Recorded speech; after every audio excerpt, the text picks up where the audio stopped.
Madam जरा 1 minute रुकिए। क्या मैं आपकी इजाजत से कोर्ट में एक इंपॉर्टेंट बात कर सकता हूँ? Objection your honour. अदालत की अपनी एक मर्यादा है, ऐसे ही बीच में खड़ा होकर कोई बोल नहीं सकता।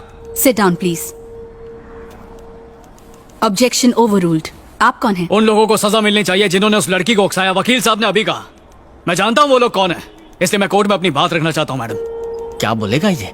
आपको जो भी बोलना है विटनेस बॉक्स में आकर बोलिए।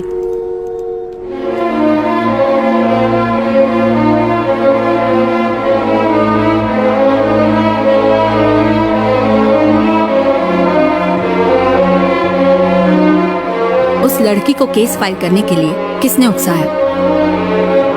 बताइए, डरिए मत।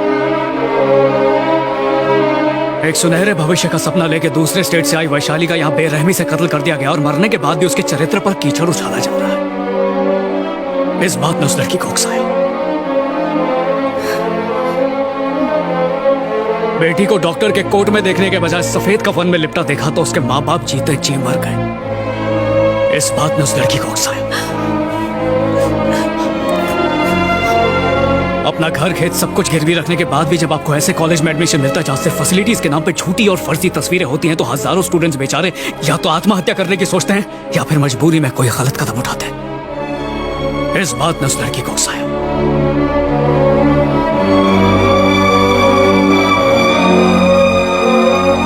Objection your honour. ये बेकार की बातें करके केस को किसी और दिशा में ले जा रहा है। एकदम करेक्ट कहा इन्होंने।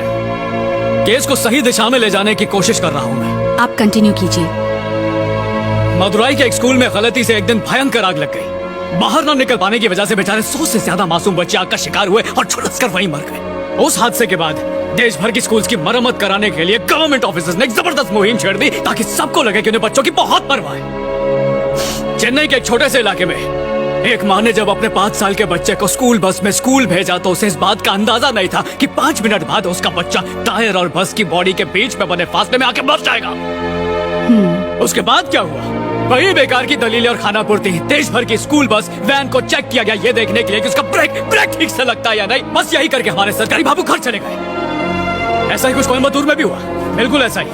कॉलेज में फैसिलिटीज के नाम पर ढेला था और जब स्टूडेंट्स ने सवाल पूछे तो उन्हें धमकाया गया। उन्होंने एजुकेशनल डिपार्टमेंट में लगातार कई मेल भेजे लेकिन किसके कान पर जू तक नहीं रहेंगी। इसके बाद क्या था? कॉलेज के दबाव के चलते 3 गर्ल स्टूडेंट्स ने हार के सुसाइड नोट लिखा और पास के कुएं में जाके मर गई।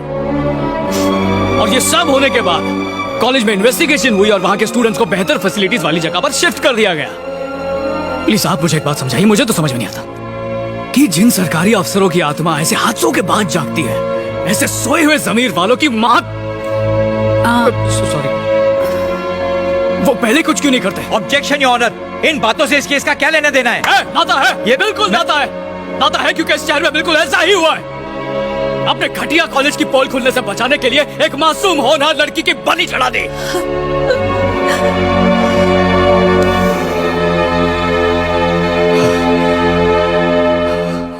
अगर आपकी इजाजत हो योर ऑनर तो मैं आपको कुछ दिखाना चाहूंगा। क्या दिखाना है? 1 मिनट।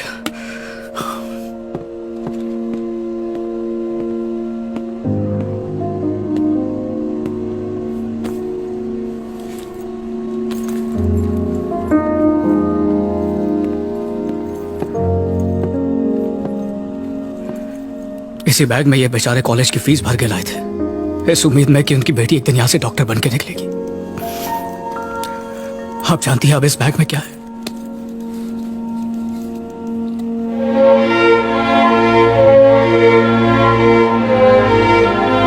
इनकी इकलौती बेटी की अस्थियां पड़ी हैं।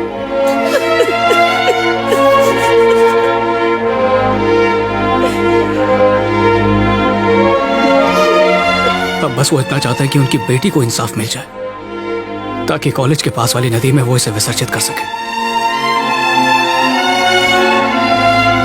इस दुनिया में माता पिता गुरु को ईश्वर का दर्जा दिया जाता है और कोई ये नहीं कहता कि उनसे हमें झूठ नहीं बोलना चाहिए। हाँ, लेकिन ये जरूर बताया जाता है कि एक डॉक्टर से कभी झूठ नहीं बोलना चाहिए क्योंकि हम अपना जीना मरना उनके हाथों में सौंप देते हैं। इसलिए उन्हें बेहतरीन एजुकेशन मिलनी चाहिए, तभी तो वो काबिल डॉक्टर बन पाएंगे और अपने हुनर से हजारों लोगों की जान बचा पाएंगे।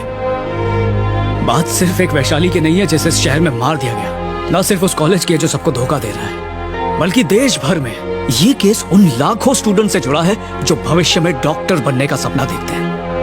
कोई अमीर हो या गरीब जब जान पर बनाती है तो सब डॉक्टर पर ही भरोसा करते हैं, फिर चाहे वो आप हूं या मैं हूं या यहाँ बैठे वकील हूं।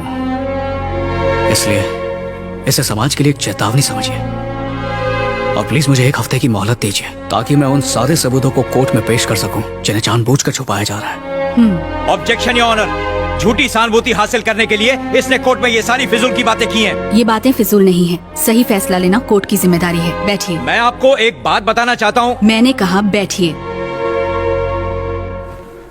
मैं आपको 5 दिन की मोहलत देती हूँ। मुझे मरवाएगा ये। इस दौरान पुख्ता सबूत के साथ ये साबित करना होगा कि उस लड़की की मौत के लिए उसका कॉलेज जिम्मेदार है, वरना मैं केस डिसमिस कर दूंगी।